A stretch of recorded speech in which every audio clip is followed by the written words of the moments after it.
क्या कभी मेरे हस्बैंड की तरफ से प्रेशर रहा है? कभी भी नहीं। कोई भी प्रेशर किसी तरीके का नहीं रहे कि मैं ऐसे फ़ोटोज़ नहीं डालूँ या फिर ऐसे फ़ोटोज़ ज़्यादा रिवीलिंग है या फिर एक्सेसिव है, ऐसा कभी कुछ नहीं रहा है। क्योंकि अगर ऐसा होता तो वो मेरा हस्बैंड नहीं होता, वो मेरा बॉयफ्रेंड नहीं होता। I would rather prefer to be single than have a partner जो कि मेरे फ्रीडम को रिस्पेक्ट नहीं करता है और मेरे फ्रीडम में अपने प्रॉब्लम्स ढूंढता है। आई थिंक म्यूचुअल फ्रीडम एक दूसरे का होना चाहिए। जिस तरीके से आप दोनों अपनी ज़िंदगी जीना चाहते हो वो उसके लिए रिस्पेक्ट होना चाहिए लाइफ पार्टनर्स को, भले वो लड़का हो या चाहे लड़की हो। ख्याति, आपको सोशल मीडिया पे जैसे ट्रोल किया जाता है, मैं पहले भी ये सवाल पूछने वाली थी।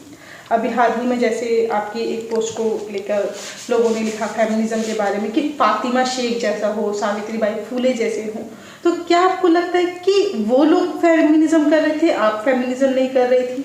मुझे ऐसा बिल्कुल भी नहीं लगता है कि फातिमा शेख और ज्योतिबाई फूले जैसे ही फेमिनिस्ट हो सकती हैं लड़कियां, और कोई तरीका नहीं है फेमिनिस्ट होने का, ऐसा बिल्कुल भी नहीं है। उनके मुद्दे अलग थे और उनका दौर अलग था। उन्होंने जो राइट्स किए और जो मूवमेंट्स तैयार किए उनके बेसिस पे आज हमें एजुकेशन मिल रहा है। और वो ये नहीं चाहते थे कि बस फेमिनिज्म की मूवमेंट वहीं तक रुक जाए और वही मुद्दे चलते रहें।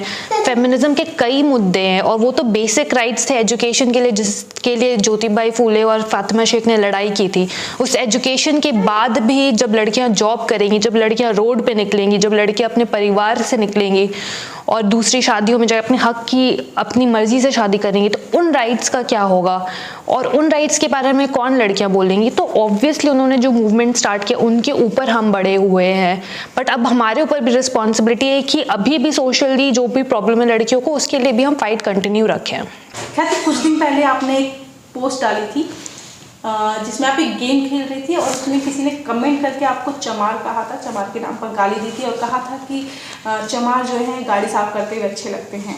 उस पोस्ट का, उस कमेंट का जब आपने रिप्लाई किया था, आपको कई लोगों ने कास्टिस्ट कहा था, कई लोगों ने कहा कि जो है जाति पर ऐसे कैसे बोल सकती हैं कि इस जाति के लोग अगर आपको अच्छे लगते हैं तो आप उनसे जाके बात कीजिए।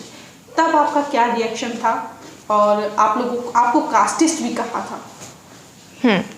हाँ, मैंने जब एक वीडियो डाला था गेम खेलते हुए, तो एक इंसान ने मुझे लिखा था कि चमार जाति के लोग गाड़ी साफ करते हुए ही अच्छे लगते हैं।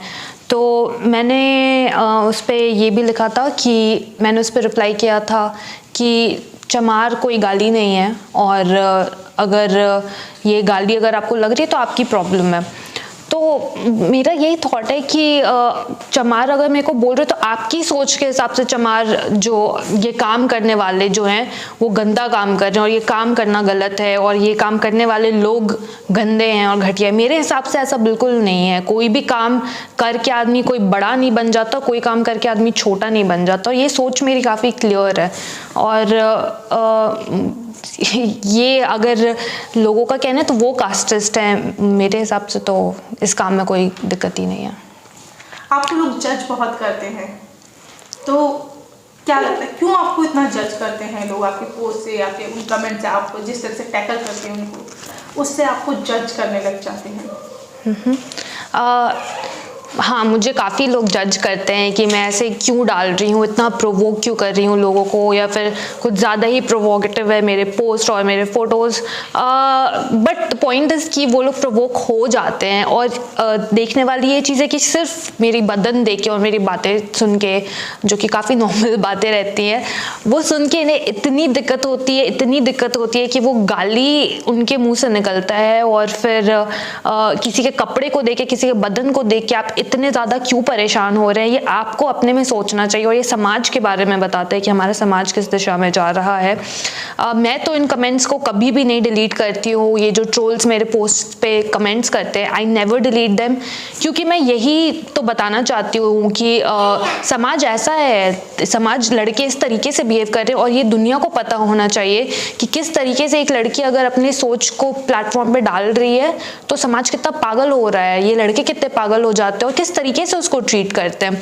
ये बेसिकली एक क्राइम है जो कि रोड पे लोग अगर करते हैं तो उसके लिए आईपीसी है, बट मेरे इंस्टाग्राम पे इतने ह्यूज नंबर पे ये कमेंट्स और हरासमेंट होता है कि मैं एक के खिलाफ नहीं फाइल कर सकती हूँ कंप्लेंट, इतना मेरे पास वक्त नहीं है। बट बेसिकली ये जो क्राइम है ये ओपनली हो रहा है, लड़की साइबर बुलिंग और हरासमेंट लड़कियों के लिए ओपनली हो रहा है और ये एविडेंस है इस क्राइम का जो ये लोग करते हैं। इसलिए मैं इसको डिलीट कभी नहीं करना चाहती हूँ। मुझे कोई शर्म, मेरा कोई इज्जत इससे गिर नहीं रहा है, ना समाज का गिर रहा है, ना मेरे परिवार का गिर रहा है। तो I never delete these comments. आप किस तरह के परिवार से जो बिलोंग करते हैं, क्या आपके परिवार में इस तरह का माहौल था, इतना खुलापन था वहाँ पे, जहाँ पे कपड़ों को लेकर या सोच विचार को लेकर इतनी आज़ादी थी, जिसको हम कहते हैं कि आज़ादी हमें कपड़ों की होनी चाहिए, बोलने की होनी चाहिए, तो क्या परिवार में भी था इस तरह का माहौल, या आप शहर में आके इस तरह की जो है आपने प्रवृत्ति अपनाई है? नहीं, मैं पटना बिहार से हूँ और वहाँ पे गिनी चुनी लड़कियाँ थी जिन्हें जो खुल के अपनी लाइफ जी रही थी। तो मेरी इच्छा ज़रूर थी कि मैं रोड पे घूमूं जिस तरीके से मेरा भाई घूमता है, जिस तरीके से मेरे लड़के कज़न्स घूमते हैं। तो मैं बहुत ही क्यूरियस इंसान हूँ और मुझे नए जगह घूमना, नई जगह देखना, एक्सपीरियंस लेना बचपन से ही बहुत ज़्यादा पसंद है। और जब मुझे वो नहीं मिलता था तो मुझे बहुत चिड़चिड़ापन होता था कि मेरा भाई कर रहा है, मैं क्यों नहीं कर रही हूँ। मेरा प्यूबर्टी हिट होने के बाद मेरा भाई तब भी मेरा भाई और मैं साथ में खेलते थे, हमारे सेम फ्रेंड्स थे, लड़के थे, लड़कियाँ थी, सब कोई साथ में खेलते थे। बट प्यूबर्टी हिट होने के बाद अचानक से लड़कियाँ उन सारे ग्रुप से निकल गई, लड़कियाँ गायब हो गई प्लेग्राउंड से प्यूबर्टी हिट होने के बाद। और ये मेरे साथ भी हुआ। मेरे माँ बाप बोलने लगे कि अब बड़ी हो गई हो, अब लड़कों के साथ खेलना बंद करो। आते जाते नेबर्स मेरे बोलने लगे थे कि तुम्हारा लड़कों के साथ क्यों खेल रही हो तुम। तो मैं उसी सोसाइटी से आई थी जहाँ पे लड़कियों को इतना खुला रहना बिल्कुल भी एक्सेप्टेबल नहीं था। बट एक ज़िद थी मेरी कि मुझे वो मस्ती करना है, मुझे वो इन्जॉयमेंट करना है, क्योंकि मैं घर पे क्या करूँ। मैं बस मेरे पापा और मेरे भाई हैं तो मैं डाइनिंग टेबल पे प्लेट्स लगाऊँ और अपना बेड साफ़ करूँ और अपने कपड़े धोऊँ साथ में। मुझे ये काम नहीं करना था। मुझे लगता था कि मैं इससे ज़्यादा कर सकती हूँ और ज़िंदगी इससे ज़्यादा है, तो मैं कभी इस चीज़ पे सेटल नहीं हुई। और हिम्मत करके काफ़ी लड़ाई हुई है, घर पे भी लड़ाई हुई है, परिवार से लड़ाई हुई है, और ये आज से नहीं, काफ़ी पुरानी लड़ाई है ये। तो ऐसी पोस्ट देख के परिवार वाले मतलब कहते हैं कि ये तो बंद कर दो हयाती, जो हुआ ठीक है, अब इस तरह की पोस्ट ना किया करो, इस तरह की बोलचाल नहीं किया करो। हाँ, मेरे परिवार वाले हमेशा बोलते हैं कि अब बंद करो ये फ़ोटोज़, ये पोस्ट्स। हाँ, मेरे परिवार वाले हमेशा ये बोलते हैं कि ये फ़ोटोज़ और पोस्ट मत करो।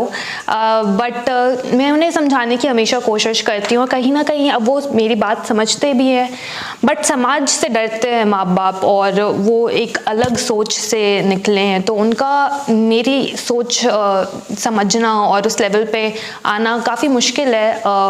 मेरी माँ खुद काफ़ी कुछ स्ट्रगल की है अपने इन लॉज से, और घर पे भी ज़्यादा प्रेशर रहता है, अनपेड लेबर होता है औरतों का, किचन में धुआं पीना पड़ता है लगातार अपने पूरी ज़िंदगी, तो उनकी अलग स्ट्रगल्स है। तो वो और उन चीज़ों के बारे में जब मैं बोलती हूँ खुल के, तो वो माँ मेरी समझती भी है। बट कपड़ों को लेके और ये सब चीज़ों को लेके उन्हें लगता है कि ये ज़्यादा हो रहा है, बट ये सब चीज़ एक दूसरे से जुड़ा हुआ है। उनका पैमाना फेमिनिज्म का वो है जो वो समझती हैं। मैं अब एक सिटी गर्ल हूँ, अपना जॉब कर रही हूँ, तो मुझे ये भी इम्पोर्टेंट लगता है। हाँ, एक सवाल और कि इस तरह के पोस्ट के बाद क्या समाज पे दबाव कोई बनाता है, उनके दोस्त या फैमिली मेम्बर्स की आप ख्याति को कहिए कि इस तरह के पोस्ट या इस तरह की जो है बातें न लिखा करें? शहबाज के ऊपर जो मेरे पति हैं उनके ऊपर तो भी काफ़ी प्रेशर रहता है, उनसे एक्सपेक्टेशन काफ़ी रहता है। और जब हमने ये न्यूज़ ब्रेक किया कि हमने शादी कर ली है, तो लोगों को होप था और एक्सपेक्टेशन था कि अब तो ख्याति का एक अलग लाइफ होगा, अब ख्याति बदल जाएगी, अब इसका सोशल मीडिया का पोस्ट बदल जाएगा, इसकी ज़िंदगी बदल जाएगी एक तरीके से। अब मैं घूंघट में या बुरखा में फ़ोटोज़ अपने डालूँगी या पारिवारिक हो जाऊँगी, जो भी है।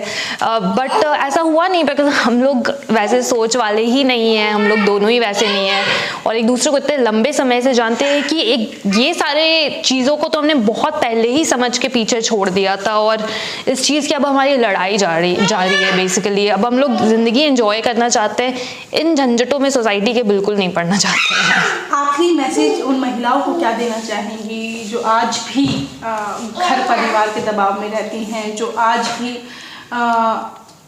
अपने ख्यालों को, अपनी जो सोच विचार है उनको दबा देती हैं क्योंकि वो किसी और पे डिपेंडेंट हैं और उनको मतलब वो पावर नहीं मिल पा रही है कि वो अपने खुले विचार से जी सकें। जिस तरह से आपने कहा कि मैं घर से बाहर निकली तो उसी सारी चीज़ें मैंने की, तो उनको क्या मैसेज देना चाहेंगी? वो आपको देख के आपसे क्या सीखें?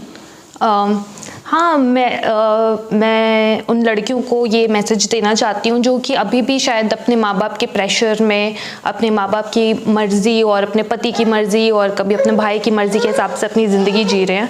उनको मैं ये बोलना चाहूँगी कि इन सारी चीज़ों को छोड़ के तुम्हारा जो दिल कहता है, और मैं बिल्कुल जानती हूँ कि तुम्हारा दिल कुछ कहता होगा, उस चीज़ को सुनो और उस चीज़ को करो और समझो कि तुम्हें लोग क्यों नहीं करने दे रहे हैं। तुम्हारे जो प्रॉब्लम्स है, तुम्हारी जो दिक्कतें हैं, उसको सिर्फ तुमने नहीं देखा है, उसे सिर्फ तुमने नहीं समझा है, तुम्हारे जैसी बहुत सारी लड़कियों ने देखा समझा है। उनकी बातों को भी सुनो, समझो और एक दूसरे का हेल्प करो, एक दूसरे से बात करो इस बारे में और इन चीज़ों को पीछे छोड़ने की कोशिश करके अपने लिए एक जॉब ढूंढो, फाइनेंशियली इंडिपेंडेंट रहो, क्योंकि पेट्रियार्की सबसे बुरा काम यही करती है लड़कियों के साथ कि उनके पास कुछ भी उनका नहीं रहने देती, उनके पास कोई प्रॉपर्टी, कुछ इनकम, उनके पैर पे खड़े रहने के लिए कुछ भी नहीं है। तो सबसे पहले फाइनेंशियली इंडिपेंडेंट हो जाओ, भले ही तुम्हें डिलीवरी का काम करना पड़े या मैकडी में काम करना पड़े, do that but B free. ख्याति, हमेशा जो है महिलाओं को जब रेप होता है या उनके साथ कुछ भी ऐसा मिसबिहेव होता है तो उनके कपड़ों पर उनको जज किया जाता है, उनको कहा जाता है, कई नेता भी हमारे से बयान दे सकते हैं कि महिलाएं जब रात को लिपस्टिक लगा के निकलेंगी तो उनके साथ ऐसी गलत होंगे, या छोटे कपड़े पहनेंगी तो उनके साथ रेप भी होंगे, गलत ऐसा होगा।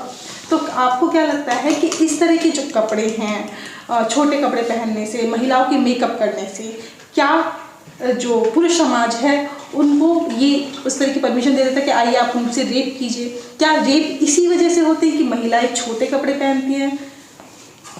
21वीं शताब्दी, अगर मुझे आज भी ये समझाना पड़ रहा है कि लड़कियों के कपड़ों से उनका रेप होता है, नहीं होता है, तो ये बहुत ही शर्म की बात है। सोसाइटी के ऊपर ये बहुत ही बड़ा क्वेश्चन उठाती है कि आप ये क्यों नहीं समझ रहे हैं कि ये मर्दों का दिक्कत है कि वो चाहे लड़कियों की मर्जी हो या नहीं हो, वो ये समझ लेते हैं कि लड़की सेक्स करने के लिए रेडी है। आप तो सवाल भी नहीं पूछते, आप तो लड़की से पूछते भी नहीं हो कि उसे क्या बेड पे पसंद है, नहीं पसंद है।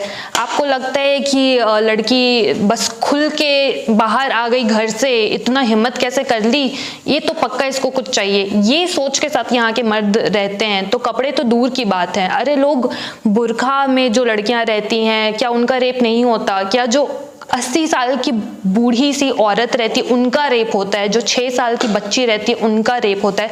तो ये मर्दों के ऊपर सवाल है कि उनका दिमाग क्यों ऐसा हो रहा है कि वो सेक्स को लेके इतने ज़्यादा पागल हैं कि चाहे मर्जी हो या नहीं हो, उन्हें लड़कियों का शोषण करना है और रेप करना है। तो ये तो सवाल लड़कों से पूछना चाहिए, लड़कियों को इसका जवाब ही दे देना बंद कर देना चाहिए कि क्यों रेप होता है। ये जवाब लड़कों को देना चाहिए। क्या ख्याति को ये सारी सोच के लिए खाद पानी कहाँ से मिलता है? हाँ, ये सारी सोच विचार और ये सारी मतलब अपने फैसले लेने के लिए तमाम तरह की चीज़ों को, इसमें शहबाज का भी हाथ होगा, तो सारी चीज़ें आप बताइए कि कहाँ से खाद पानी मिलता है? ख्याति को कहाँ से खाद पानी मिलता है ये करने का?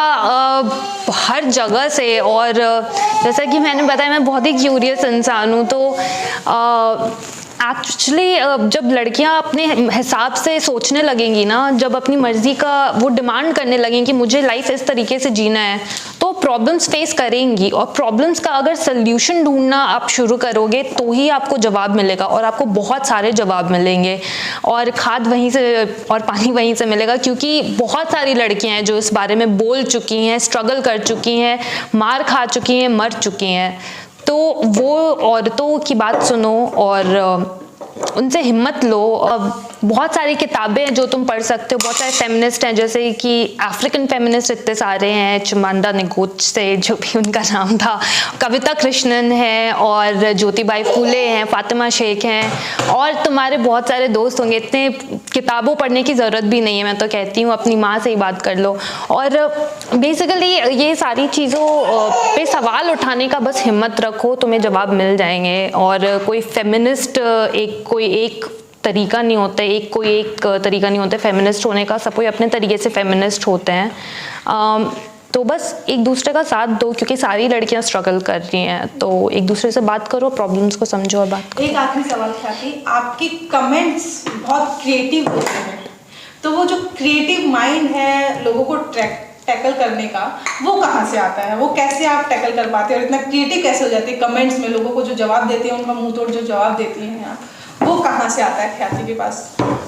क्रिएटिव कमेंट्स मेरे तो बस आ जाते हैं। अब लोग इतने बेवकूफ़ भरे सवाल और बात ही करते हैं, तो कुछ भी उसका आप सच भी बोलोगे तो उन्हें काफ़ी ठेस पहुंच जाता है। तो मुझे क्रिएटिव होने का ज़्यादा ज़रूरत नहीं पड़ता है। बात वही लोग इतने बेवकूफ़ है कि आप कुछ भी जवाब दे दो, उन्हें काफ़ी ठेस लग जाता है। एक सवाल लास्ट, इकोनॉमिक आज़ादी या बॉडी की आज़ादी, इन दोनों में से किस आज़ादी की मांग आप पहले करेंगे या ज़्यादा जरूरी है एक महिला के लिए? एक महिला के लिए दोनों आज़ादी में से सबसे ज़्यादा जरूरी कौन सी आज़ादी? इकोनॉमिक आज़ादी या बॉडी की आज़ादी? आई थिंक इकोनॉमिक आज़ादी, अच्छा सॉरी, हाँ, इकोनॉमिक और बॉडीली फ्रीडम में से ज़्यादा इम्पोर्टेंट कौन है? I think economic freedom is more crucial, क्योंकि अगर इकोनॉमिक फ्रीडम है तो उसके भरोसे, उस इंडिपेंडेंस और फ्रीडम के साथ आप बहुत कुछ और कर सकते हो। आप अपने बाकी सारे फ्रीडम भी खरीद सकते हो, क्योंकि this is a capitalistic world, तो हर चीज़ का एक प्राइस है। तो आई थिंक बट दोनों बहुत इंपॉर्टेंट है। और बॉडीली फ्रीडम के बारे में भी नॉलेज बहुत कम है लोगों को, कि लड़कियों को कैसे बॉडी का फ्रीडम नहीं है, तो उसके बारे में बात करना बहुत ज़रूरी है।